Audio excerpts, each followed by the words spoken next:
దివ్యాంక, సురేష్ ఇద్దరూ కలిసి కౌశికి వాళ్ళ ఇంటికి రావడంతో కౌశికి కోపంతో రగిలిపోతూ ఉంటుంది. వచ్చిన పని పూర్తి కానిస్తే త్వరగా మేము వెళ్ళాలి అని సురేష్ అంటాడు. నువ్వు ఈ మాట అసలు ఏ ముఖం పెట్టుకుని మాట్లాడగలుగుతున్నావు సురేష్? ప్రేమించాను, పెళ్లి చేసుకుంటాను అన్నావు, పెళ్లి చేసుకున్నావు. ఇప్పుడు నీ ప్రేమే కనుక నిజమైతే డబ్బుల కోసం నువ్వు ఇలాంటి డీల్ చేసుకుంటావా? డబ్బుల కోసమే నువ్వు సంతకం పెట్టడానికి వస్తావా అని సుధాకర్ అనడంతో, నేను డబ్బులు తీసుకోవటం ఏంటి అని సురేష్ ఒక్కసారిగా లేచి ప్రశ్నిస్తూ ఉంటాడు. అదేంటన్నయ్య, ఈ స్థలం అమ్మటానికి మీ సంతకం, వదిన సంతకం, ఇద్దరి సంతకాలు కావాలి. సురేష్ని సంతకం చేయమని కౌశికి వదిన అడిగినప్పుడు ప్రాపర్టీలో 10% వాటా డబ్బులు సురేష్కి ఇస్తేనే సురేష్ సంతకం చేస్తాడని దివ్యాంక చెప్తేనే కదా నిన్నిక్కడికి పిలిపించింది అని ధాత్రి ప్రశ్నిస్తూ ఉంటుంది.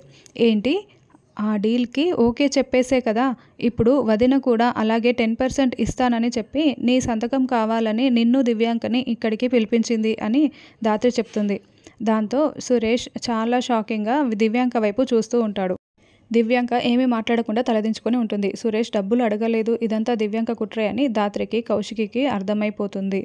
సురేష్ చాలా కోపంగా దివ్యాంక వైపు చూస్తూ ఉంటే, సురేష్, నువ్వు నోరు తెరిచి ఈ మాట నేను చెప్పలేదు, దివ్యాంకనే చెప్పిందని ఒక్క మాట చెప్పు సురేష్, నీ నోటితో చెప్పు సురేష్ అని కౌశికి అడుగుతూ ఉంటుంది. సురేష్ ఏమో ఇంకా ఏమీ మాట్లాడకుండా దివ్యాంక వైపు చూస్తూ ఉంటాడు.